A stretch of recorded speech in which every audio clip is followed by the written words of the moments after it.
பரமசிவன் கழுத்தில் இருந்து பாம்பு கேட்டது, கருடா சௌக்கியமா? யாரும் இருக்கும் இடத்தில் இருந்து விட்டால் எல்லாம் சௌக்கியமே, கருடன் சொன்னது அதில் அர்த்தம் உள்ளது. இந்த பாட்டு யாருக்கு பொருந்துமோ இல்லையோ, நம்ம ஒரு காக்காங்களுக்கு சூப்பரா பொருந்தும்.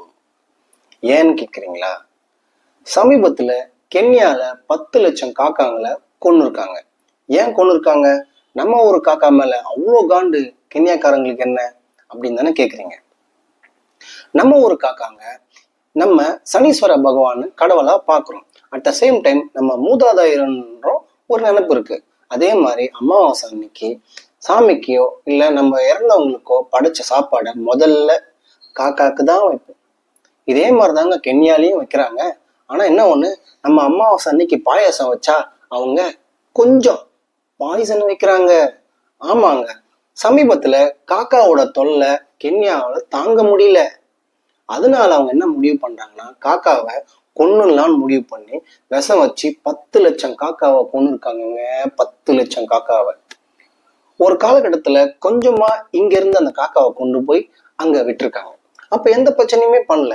நாளாக நாளாக நாளாக நாளாக நாளாக காக்கா ஒட்டுமொத்த கென்யாவுடைய பிரதேசங்கள்லாம் பரவி மற்ற பறவைகளுடைய கூட்டெல்லாம் அழிச்சு மற்ற பறவைகளுடைய உயிரினங்களுடைய முட்டைகள் எல்லாம் உடைச்சி இருக்கிற எல்லா ரவுடிசமும் பண்ணுதுங்க. இதன் மூலியமா பெரிய மன உளைச்சலுக்கு ஆளாகிறாங்க மற்ற பறவை வளர்ப்பு, மற்ற பறவை ஆர்வலர்கள் எல்லாம். இதனால அவங்க என்ன முடிவு பண்றாங்க, ஏதாவது ஒரு கெட்டப்ல ஒரு மரத்தடியில போய் நிக்க முடியல, அப்படி நின்னா காக்காங்க எல்லாம் ஒன்னா சேர்ந்து கருப்பா இருக்கிற கருப்பு இன மக்களை வெள்ளையா ஆக்கி விட்டுறது, அதாவது கக்கா போய் விட்டுறது. இப்படி ஏதாவது ஒரு டூரிஸ்ட்ல படுத்திருந்தாலோ மற்ற விஷயங்கள் வேற ஏதாவது உணவுப் பொருட்கள் அப்படின்னு பொது இடங்கள்ல பொதுமக்கள் கூடக்கூடிய இடங்கள் எல்லா இடங்கள்லயும் இந்த காக்காவோடைய அட்ராசிட்டி தாங்க முடியல.